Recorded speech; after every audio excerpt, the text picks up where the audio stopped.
저는 30대 여자입니다. 대학 시절에도 하고 싶은 것도 많고 꿈도 많은 당찬 여대생이었어요. 더 넓은 세상을 경험해보고 싶어서 호주 워킹홀리데이를 떠나게 됐죠.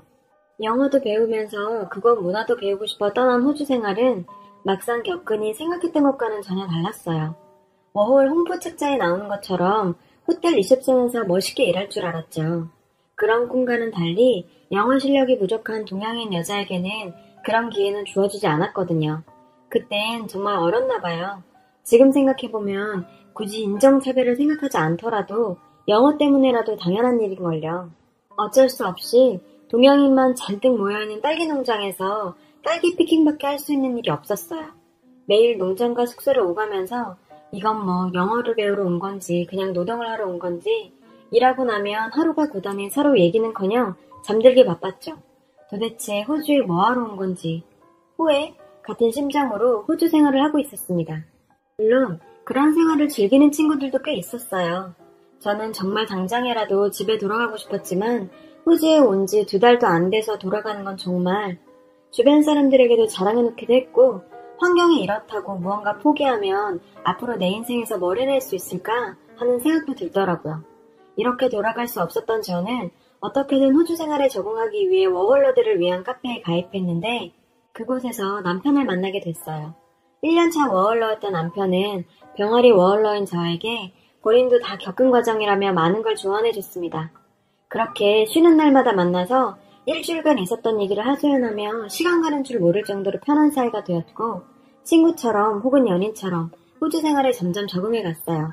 전 이 2억 마리 타지에도 의지할 곳이 생겼다는 자체에 마음이 안정이 되었고 남편의 도움으로 농장에서 벗어나 골든코스트에 있는 작은 호텔에 취업을 하게 되었어요. 드디어 제가 꿈꾸던 호주 생활을 시작했어요. 정말 농장에서 일하는 거랑은 천지 차이였죠. 거의 온종일 영어만 쓸 정도로 영어만 쓰다 보니 하루가 다르게 영어 실력도 쑥쑥 올라갔고 다양한 나라의 사람들을 상대하면서 즐거운 나날들을 보내고 있었어요.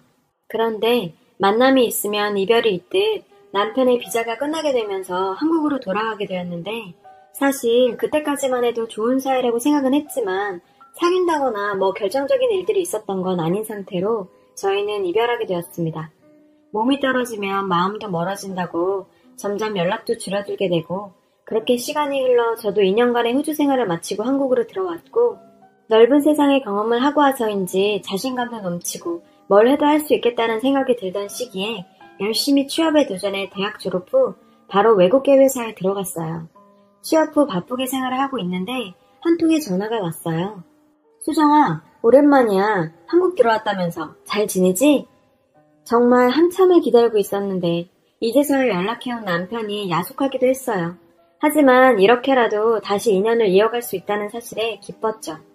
호주에서 못다이로 인연을 이어가면서 저희는 사귀게 되었습니다. 남편은 회사 생활로 바쁜 와중에도 단 1시간이라도 얼굴 보기 위해 저희 집까지 찾아와줬고 365일 중에 365일 봤다고 해도 과언이 아닐 만큼 불타는 연애를 했어요. 남편의 프로포즈를 받아들여 결혼하게 되었어요. 결혼 2년차까지는 정말 신혼생활이 이런 거구나 싶을 정도로 행복했고 아이까지 가지게 되어서 저희는 세상 부러울 게 없는 부부가 되었죠. 출산을 앞두고 시어머니와 남편은 곧 아이도 나오게 되는데 제가 회사를 계속 다니는 건 무리가 있지 않느냐며 남편이 돈 잘 버니 아이가 조금 클 때까지는 회사를 그만두는 게 어떠냐고 제안했어요.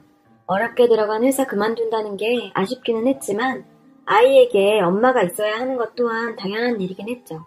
신생아 때 엄마의 케어가 중요하기도 하고요. 아이가 조금 클 때까지만 회사를 그만두기로 결정했어요. 그땐 사실 몇 년 쉬어도 재취업 잘할 자신도 있었습니다. 출산 후 아이와 2년의 시간을 보내고 저도 슬슬 사회로 복귀를 위해 재취업을 알아봤지만 제가 생각했던 것과 달리 출산 후 경력이 단절된 여자에게는 사회는 애국하기만 하더라고요. 왜 경겼냐라는 말이 나온지 실감했어요. 그래도 저는 저의 일을 하고 싶었습니다. 작은 레스토랑 사장이 되는 게 꿈이었던 저는 오랜 고민 끝에 호주에서 호텔에서 서비스하며 일한 경험을 살려 레스토랑 창업을 해보기로 결정했어요. 남편도 좋은 생각이라며 저를 적극 지지해줬고 저도 정말 자신이 있었거든요. 이 선택이 제 인생에 얼마나 큰 파도를 몰고 올지 그때는 미처 생각하지 못했습니다. 야심차게 시작한 퓨전 레스토랑은 제 의욕만 너무 과했던 걸까요? 음식 맛과 서비스는 좋다는 평가를 받았지만 운영하면 할수록 젖잘 폭만 커지게 되고 도저히 가게를 지속할 수가 없었죠. 오픈 1년 만에 폐업하게 되었습니다. 사업 실패의 후유증은 너무나 컸어요. 제가 모아둔 돈을 다 날린 건 물론 오픈할 때 대출받은 돈과 적자로 인해 쌓인 빚이 1억 가까이 됐어요. 하지만 정작 더 큰 문제는 남편과 시댁의 태도 변화였어요.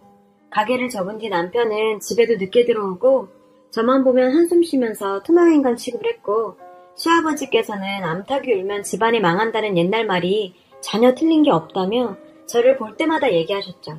1억의 빚까지 지게 된 건 모두 제 잘못이니까 입이 10개라도 할 말이 없었고 정말 죄인이 된 양 위축돼서 지냈어요. 꿈 많고 당당하던 저의 모습은 온데간데 없고 남편과 시댁의 눈치만 보며 지내게 되었습니다. 사실 어머니 성격상 이 사실을 알면 썰디실 수 있다는 생각에 남편과 시아버지는 어머니께 자세한 내용은 일단 숨기고 있던 중이었어요. 어느 날 어떻게 아셨는지 제 가게가 망한 걸 넘어 1억 빚까지 지게 되었다는 사실을 알게 된 시어머니는 흥분한 모습으로 저희 집으로 찾아오셔서 제 뺨을 때리더라고요. 아이고 수연 엄마는 의사 사이 보고 떵떵거리면서 사는 거 눈꼴시라 죽겠는데 누구는 며느리 잘못 봐서 집안 폭삭 망하게 생겼네. 도대체 사돈은 자식 교육을 어떻게 했길래. 우리 아들이 네 빚 갚는다고 인생 망치는 거 나는 눈 뜨고 못 본다. 너 같은 며느리 필요 없으니 당장 이 집에서 나가라. 부모님에게도 맞아보지 않은 뺨까지 맞고 쫓겨나듯 집에서 나온 저는 친정에도 갈 수 없었고 울면서 남편에게 전화를 했어요. 그래도 이런 상황에선 제 편이 되어줄 거라고 생각했던 남편은 이미 시어머니와 같은 생각인 듯 했습니다. 오빠, 사실은 오늘 어머님이 찾아와서 엄마 만났으면 대충 들었겠네. 난 이 빚 갚아줄 생각 없으니까 우리 이혼하자. 너 때문에 내 인생까지 망칠 순 없잖아? 네가 빚진 건 이혼 사유로 충분한 거 너도 알지? 우리 질펀하게 굴지 말고 그냥 깔끔하게 헤어지자. 알겠지? 아니 그래도 내가 열심히 일해서 빚 갚을게. 우리 딸 소희도 있잖아. 제발 그러지 마. 제가 울면서 애원을 해봐도 정말 그렇게 자상하던 남편도 돈 앞에서는 피도 눈물도 없이 차갑더라고요. 물론 제가 진 빚 남 탓할 생각은 없었고 아예 이해가 안 가는 것도 아니었지만 아이까지 낳고 함께 산 부부 사이에도 그저 돈 앞에서는 그냥 남이 되는 현실에 저는 그저 할 말을 잃었습니다. 그래서 남편인 건지. 그렇게 이혼하게 되었는데 법원에서는 경제력도 없고 빚만 있는 저에게 양육권을 맡길 수 없다며 남편의 손을 들어줬고 저는 빚만 가진 채 쫓겨난 꼴이 됐어요. 시댁에 찾아가서 아이만큼은 제가 키우게 해달라며 무릎 꿇고 빌었지만 문도 열어주지 않더라고요. 희망이란 없는 긴 어두운 터널을 지나는 듯한 그 시기에는 극단적인 선택을 하는 사람들의 심정이 이해될 정도로 나쁜 생각조차 하기도 했고요. 하지만 생각하면 할수록 1억 빚까지 지게 된 건 전적으로 제 잘못이지만 네, 맞아요. 1억이란 돈 정말 큰 돈이죠. 하지만 어찌 보면 사람까지 버릴 만큼 큰 돈인가 그런 생각도 듭니다. 고작 1억 때문에 아이까지 뺏겨버린 이 상황에 오기가 생기더라고요. 빨리 빚부터 갚아야 우리 소희를 다시 데려올 수 있다고 생각하니 정말 가릴 일이 없었던 저는 레스토랑에서 일을 시작했습니다. 설거지 일부터 시작해서 재료 손질, 청소, 서빙까지 레스토랑에서 할 수 있는 일이라 일은 다 했고 가게 운영해봤던 경험을 살려 레스토랑 운영에도 적극적으로 아이디어 내면서 레스토랑 일에 임하다 보니 설거지, 청소 업무를 시작해서 가게 매니저까지 승진하게 되었고 매장 매출까지 올라가게 되니 사장님의 신뢰를 한 몸에 받다 보니 자신감도 가지게 되고 상처도 점점 치유되어 갔습니다. 그리고 사장님께서는 정말 뜻밖의 제안을 해주셨어요. 수정씨, 저랑 함께 일해볼 생각 없어요? 다름이 아니라 프랜차이즈 업체로 확장을 준비하고 있는데 제가 1년간 수정씨 지켜본 바로는 남들과는 다른 감각을 지니고 있는 것 같아요. 저랑 같이 일해볼래요? 저는 아직 빚도 있고 사업을 하고 뭐 그럴 여유가 없었습니다. 월급을 받아서 빚 갚고 하루라도 빨리 아이도 데려와야 했어요. 사장님이 제 아이디어를 높게 평가해 주셔서 사업 파트너를 제안했지만 사장님의 제안을 거절했어요. 사장님은 저희 아이디어와 감각만 필요해서 스카우트 제안을 하는 거라고 하시며 처음부터 아주 큰 돈을 벌지는 못하겠지만 지금의 월급보다는 조금 더 높은 월급을 안정적으로 주겠다고 하셨고 사장님의 자본과 제 아이디어와 성실함으로 자신있게 느껴진다고 하시더라고요.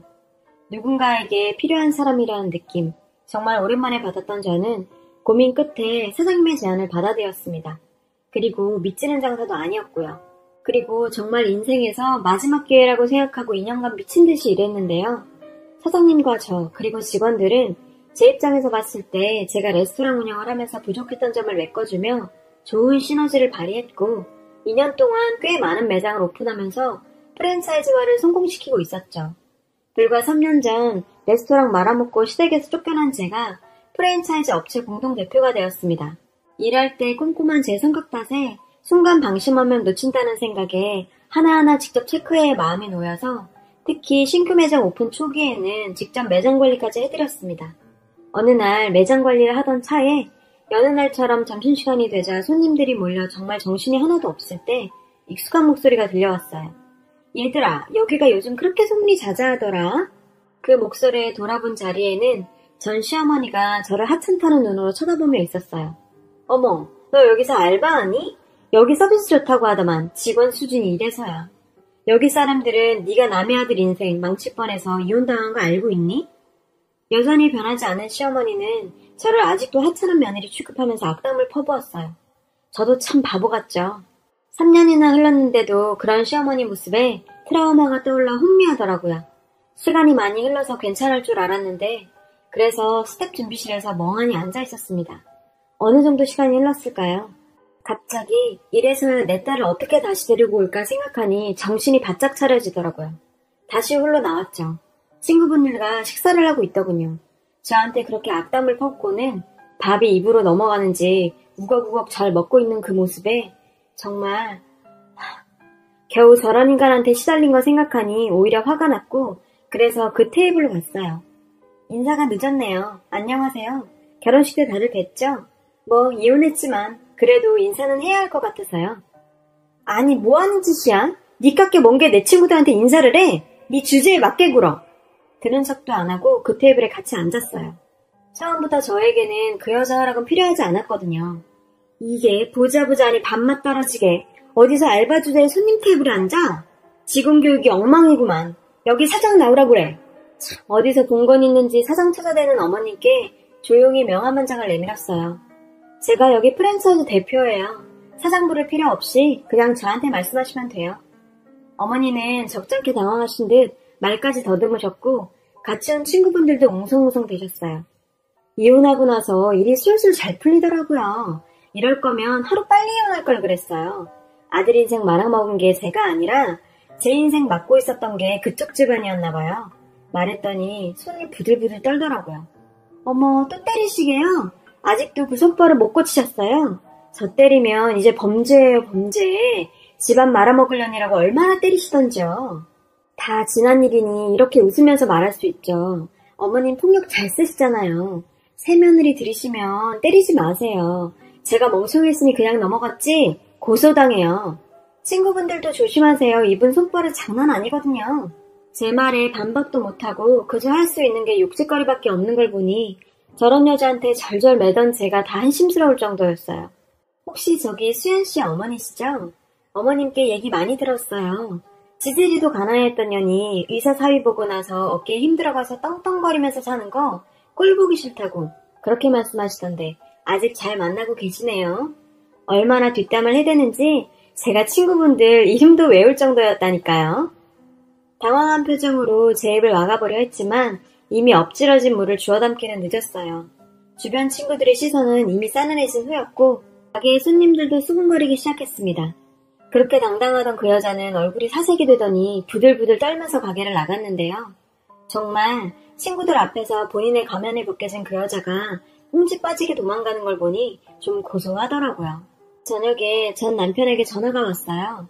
그렇게 울고 매달리면서 전화해도 전화도 받지도 않던. 야, 너 우리 엄마랑 무슨 일 있었던 거야? 오랜만이네. 오늘 어머님 뵀는데 여전하시더라. 여전히 내가 자기 며느리인 줄 알고 함부로 대하시던데 너 도대체 무슨 말을 했길래 엄마가 죽는다고 난리를 치냐고. 내 인생 망친 것도 모자라 우리 가족을 다 망치려고 드는 거야? 네 인생이 왜?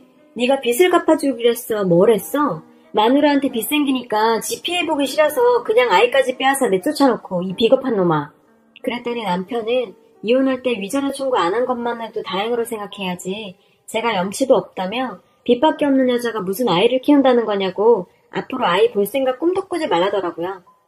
아, 너희 엄마가 말 안 했니? 나 네 엄마가 오늘은 식당 대표야. 네가 나 버려져서 인생 역전됐네. 이걸 고맙다고 해야 하나? 그렇게 전화를 끊어버렸어요. 다음날 전화가 또 오길래 당연히 안 받았죠. 제가 그런 인간이랑 할 얘기가 있나요? 그랬더니 다음날 바로 저를 찾아왔더라고요. 앉자마자 한다는 말이 저보고 정말 여기 대표 맞냐고 합니다. 그래서 대표 명함을 주고 확인시켰죠. 그 명함을 봤더니 남편이 보고 손을 벌벌 떨더라고요. 모전자잔인 건지 지 엄마도 손을 떨더니 지는 또 손을 왜 떠나요? 저보고 딸은 볼 생각도 말라던 사람이 소희 엄마, 아니 여보, 우리 소희 다시 같이 키워보는 건 어때? 내가 아무리 봐도 소희한테는 엄마가 필요하고 이럽니다. 진짜 입을 한 대 때리고 싶었지만 보는 직원들도 있고 해서 참았어요. 야, 1억 참. 그래, 그거 갚기가 힘들더라. 근데 네 애까지 낳아준 마누라까지 버릴 큰 돈은 아니던데? 네 엄마 말대로 주제에 맞게 행동해. 어딜 봐서 여보야? 그리고 내가 우리 소희를 왜 못 봐? 네 말대로 내 딸한테 내가 필요해. 곧 변호사 통해서 연락할 테니까 기대하고 있어. 그렇게 전 남편을 내쫓았어요. 저는 곧 양육권 반환 소송을 냈습니다. 변호사님께서는 제가 양육권을 뺏긴 이유가 경제력이 없었던 것밖에 없었기 때문에 빚도 다 갚았고 돈을 벌고 있는 지금이라면 충분히 양육권을 가지고 올 수 있다고 하셨어요. 무엇보다 아이가 스스로 원하는 일이기 때문에 좋은 결과 기대할 만하다고 하더라고요. 그렇게 좋은 조건으로 시작한 소송임에도 남편은 무슨 옥이었던 건지 포기하지 않았습니다. 양육권 반환 소송 과정은 피가 말렸죠. 다행히도 재판부는 아이의 의사를 반영해서 제 손을 들어줬고 아이를 제 품으로 데리고 왔습니다. 지금은 회사에서 제 상황을 배려해줘서 한 달간 쉬면서 아이와 시간을 보내고 있어요. 제 딸을 다시 품에 안은 지금이 정말 행복합니다.